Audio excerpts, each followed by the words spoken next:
सभी को नमस्कार। आज हम आहार आयोजन पर चर्चा करने जा रहे हैं। आहार आयोजन या मील प्लानिंग हमारे जीवन में क्यों आवश्यक है और इस मील प्लानिंग से क्या तात्पर्य है, क्या लाभ हैं, इन सब पर हम चर्चा करेंगे। जैसा कि हम जानते हैं कि आहार जीवन की प्राथमिक आवश्यकता है। आहार के अभाव में व्यक्ति की वृद्धि एवं विकास ठीक प्रकार से नहीं हो सकता और वृद्धि एवं विकास के लिए संतुलित आहार अति आवश्यक है और संतुलित आहार के निर्माण के लिए आहार नियोजन करना आवश्यक है। आहार नियोजन करते समय यह ध्यान देना अत्यंत आवश्यक है कि आहार में जो है सभी पौष्टिक तत्व परिवार के सभी सदस्यों की उम्र, वजन, क्रियाशीलता, शारीरिक अवस्था के अनुरूप हो। एक व्यक्ति के लिए एक आहार जो पूर्णतः पौष्टिक और संतुलित हो, वही दूसरे व्यक्ति के लिए असंतुलित हो सकता है। जैसे कि एक सामान्य व्यक्ति या सामान्य वयस्क महिला है, उसका आहार नियोजन गर्भवती महिला और धात्री महिला के लिए क्या हो सकता है? असंतुलित हो सकता है, जबकि सामान्य वयस्क महिला के लिए वह संतुलित आहार था। इसलिए आहार नियोजन करते समय सभी आवश्यक बातों का ध्यान रखना चाहिए कि आहार में विभिन्न पौष्टिक तत्व उपस्थित होते हैं, जैसे carbohydrate, protein, fats, vitamins, minerals, जल। इन सभी पोषक तत्वों का प्रतिदिन आहार में उचित मात्रा में उचित अनुपात में आहार में सम्मिलित किया जाना चाहिए। आहार नियोजन को हम अगर परिभाषित करना चाहते हैं तो हम इस तरह से कर सकते हैं कि आहार का प्रबंधन या आहार का आयोजन वह होता है जिसमें उपज के स्रोतों को मितव्ययितापूर्ण ढंग से उपयोग में लाते हुए पारिवारिक आहार संबंधी लक्ष्यों को प्राप्त किया जाता है। भोज्य पदार्थों की मात्रा को आहार में इस प्रकार से सम्मिलित करना जिससे कि परिवार के सभी सदस्यों को पौष्टिक तत्व पर्याप्त मात्रा में मिल सके, वह स्वस्थ और निरोगी रहकर अपने अपने कार्यों और उत्तरदायित्वों का निर्वहन पूर्ण कुशलता से कर सके। इसे ही हम क्या कहते हैं? आहार नियोजन। मतलब क्या हुआ बच्चों कि जो भी उपज के स्रोत हैं, मतलब जहाँ से भी हमें भोज्य पदार्थ प्राप्त हैं, उनका मितव्ययितापूर्ण ढंग से प्रयोग करते हुए पारिवारिक आहार के लक्ष्यों को पूर्ण करना या प्राप्त करना ही क्या है? आहार आयोजन है। अच्छा, हम आहार आयोजन को ये भी कह सकते हैं या आहार प्रबंधन एक मानसिक और बौद्धिक प्रक्रिया है। इसके लिए गृहिणी को बहुत ही सोच समझ कर कार्य करना होता है। अच्छा, संतुलित आहार का आयोजन करने के लिए गृहिणी को पूर्ण पाक कला का ज्ञान होना चाहिए। भोजन बनाने की विभिन्न विधियों के लाभ, हानियाँ, भोजन बनाते समय पौष्टिक मूल्यों की बचत, किसी भोज्य पदार्थ में पौष्टिक तत्वों को वृद्धि करना, पोषक तत्वों का ज्ञान होना, इन सब का ध्यान अगर गृहिणी को होगी तो संतुलित आहार का आयोजन करने में सफल हो सकती है। गृहिणी को इस बात का भी ध्यान रखना चाहिए कि केवल पौष्टिक और स्वादिष्ट भोजन बनाना ही पर्याप्त नहीं है, उसे आकर्षक ढंग से परोसना भी आना चाहिए। भोजन अगर स्वादिष्ट और पौष्टिक है परंतु उसे आकर्षक ढंग से नहीं परोसा जाए तो खाने वाले व्यक्ति की रुचि जो होती है वो भोजन से हट जाती है और वह भरपेट भोजन नहीं कर पाता। अच्छा, भोजन के 7 भोज्य समूह के जो भोज्य पदार्थों की मात्रा को आहार में इस प्रकार से सम्मिलित करना चाहिए जिससे परिवार के सभी सदस्यों को सभी पौष्टिक तत्व पर्याप्त मात्रा में मिल सके, वे स्वस्थ एवं निरोग रहकर अपने अपने कार्यों और उत्तरदायित्वों का निर्वाह कर सके। ठीक है, इसी को हम क्या कहते हैं? आहार आयोजन।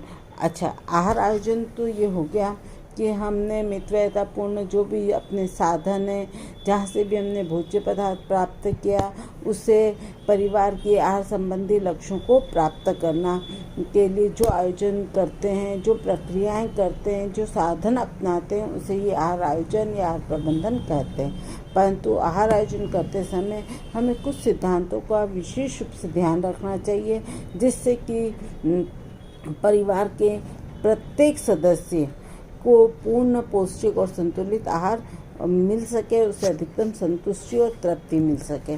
तो ये सिद्धांत कौन कौन से होंगे? जैसा पहला है कि प्रत्येक सदस्य की दैनिक प्रस्तावित भोज्य तत्वों की आवश्यकता पूर्ण हो, अर्थात provide RDA of each family member. मतलब प्रत्येक सदस्य को जो RDA के अकॉर्डिंग रिक्वायरमेंट है, उसकी आवश्यकता पूर्ण हो। परिवार की आर्थिक स्थिति के अनुरूप हो, according to economical condition of family के अकॉर्डिंग क्या होना चाहिए? आहार नियोजन होना चाहिए। अधिकतम तृप्ति मूल्य प्रदान करें, प्रोवाइड मैक्सिमम सेफ्टी वैल्यू दे, ऐसा भोज्य आयोजित करना चाहिए या ऐसा आहार आयोजन करना चाहिए। इसके लिए भोजन की मात्रा का हमें ध्यान रखना चाहिए, भोज्य पदार्थों की एक्सेप्टेबिलिटी और पैलेटेबिलिटी का ध्यान रखना चाहिए, वैरायटी ऑफ कलर ध्यान रखना चाहिए, वैरायटी ऑफ स्मेल का ध्यान रखना चाहिए, वैरायटी ऑफ टेक्सचर का ध्यान रखना चाहिए, शाकाहारी मांसाहारी भोजन का ध्यान रखना चाहिए। कुछ अवधि के लिए कुछ भोज्य पदार्थ अगर व्यक्ति नहीं ग्रहण करता तो उसका ध्यान रखना चाहिए। कुछ भोज्य पदार्थ जो हैं वह अभोज्य करार दे देता है, तो इस चीज़ को भी ध्यान में रखते हुए आहार आयोजन करना चाहिए। पकाने की विधियों का ज्ञान होना चाहिए। फिर समय, शक्ति, ईंधन की बचत हो, इसका भी ध्यान रखना चाहिए।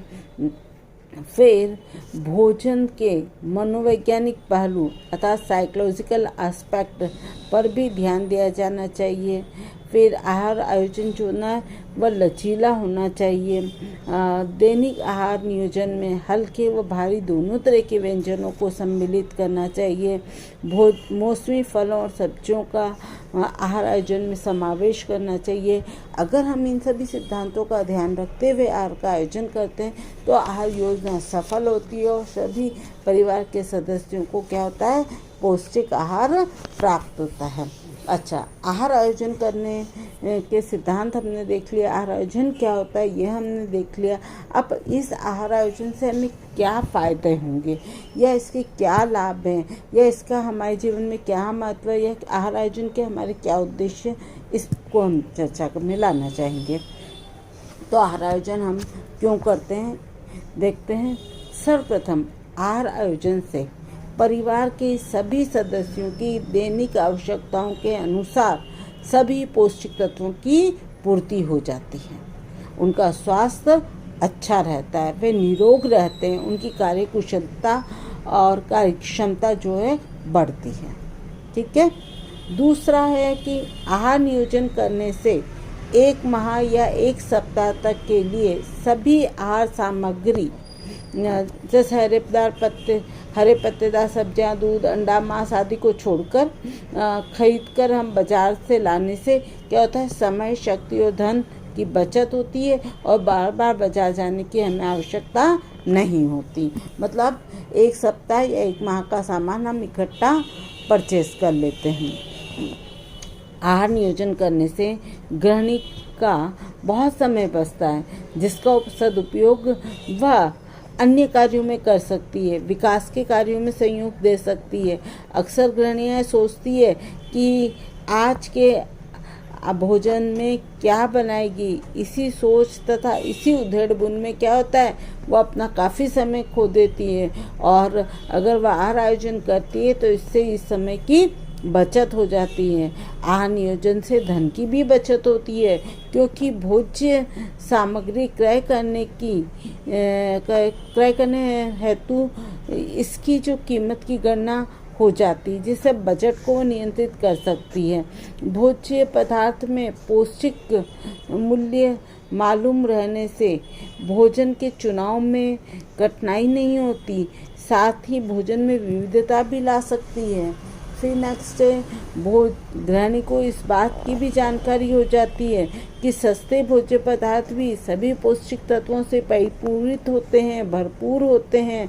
ऐसा नहीं है कि केवल महंगे फल सब्जियों से ही पौष्टिक तत्वों की पूर्ति होती है। अतः वह अपनी आर्थिक स्थिति को ध्यान में रखते हुए भी क्या कर सकती है, भोजन तैयार कर सकती है। जिन पर इसके बाद हमको और फ़ायदा ये होता है कि जिन परिवारों में घी, दूध, अंडा, दही आदि भोज्य पदार्थ आर्थिक विपन्नता के कारण नहीं खरीदे जा सकते, वहाँ आहार आयोजन के द्वारा विटामिन और खनिज लवणों की पूर्ति हेतु सस्ते फल और सब्जियां जैसे पालक है, बथुआ है, गाजर है, मूली है, पपीता है, लौकी है आदि खरीदकर उनको आहार में सम्मिलित कर सकती है वह, और जिससे विटामिन और मिनरल्स की उसकी पूर्ति हो जाती है। आहार आयोजन से सुबह और दोपहर की बची हुई सब्जियों का भी उपयोग वह नवीन व्यंजन बनाने में कर सकती है। जैसे दोपहर की दाल बच गई या सब्जी बच गई तो उसको रात में क्या होगा, आटे में गूंथ के पराठे बना सकती है या कटलेट्स बना सकती है। फिर इससे और फ़ायदा होता है कि आहार आयोजन जो है केवल घर के लिए ही आवश्यक नहीं होता बच्चों, यह या यूँ कह सकते हैं कि एक या दो व्यक्तियों के लिए ही ज़रूरी नहीं है, बल्कि इसका उपयोग हम छात्रावास में कर सकते हैं, होटल में, कैंटीन में, अस्पताल में, वायुयान में भोजन सेवा जो होती है उसमें किया जाता है, रेलवे कैंटीन में आदि स्थानों पर भी किया जा सकता है और उन्हें भी पौष्टिक और संतुलित आहार प्राप्त हो सकता है। अच्छा, आहार आयोजन करते समय न केवल संतुलित एवं पौष्टिक आहार की प्राप्ति होती है, वरन व्यक्ति को भोजन आकर्षक, मनोहरी, स्वाद युक्त और सुपाच्य प्राप्त होता है, जिससे व्यक्ति को पूर्ण तृप्ति और संतुष्टि भी प्राप्त होती है। इस प्रकार आहार आयोजन जो है हमारे लिए अति आवश्यक होता है, इससे हमें कई फायदे होते हैं। पर आहार आयोजन करते समय हमें जो ये प्रक्रिया है थोड़ा सा उसके कुछ बिंदुओं का ध्यान भी हमें रखना चाहिए कि आहार आयोजन हेतु पूरे दिन को एक इकाई मानकर किया जाना चाहिए, अर्थात 24 घंटे को पूरी एक इकाई मानकर किया जाना चाहिए। एक दिन में 6 आहार, मुख्य 3 आहार और 3 अतिरिक्त के लिए एक साथ आहार आयोजन कर लिया जाना चाहिए। प्रत्येक 2 भोजन के मध्य 2-3 घंटे का अंतर अवश्य रखना चाहिए। आहार का आयोजन प्रातः सुबह 6-7 बजे से शुरू कर रात को 8:30 साढ़े 9 के मध्य ख़त्म कर देना चाहिए। परिवार के सभी सदस्यों की आयु, लिंग, अवस्था, कार्यशीलता के आधार पर पौष्टिक मांगों के अनुसार आहार में भोज्य पदार्थों का समावेश कितने भोज्य पदार्थों की समावेश की आवश्यकता होगी, इसका भी ज्ञान गृहिणी को रखते हुए फिर आहार आयोजन करना चाहिए। भोजन के साथ तो भोज्य समूह जैसे अनाज है, दाल है, हरे पत्तेदार सब्जियां हैं, अन्य सब्जियां हैं, मांस मछली है, घी, तेल, गुड़, शक्कर, फल, दूध और दूध से बने पदार्थों के अनुसार आहार आयोजन करना चाहिए।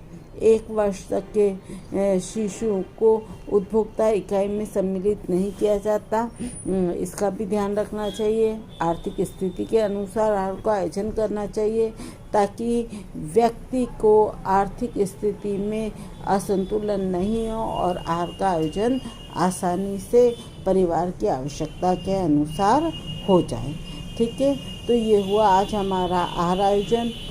आपको समझ में आया? धन्यवाद।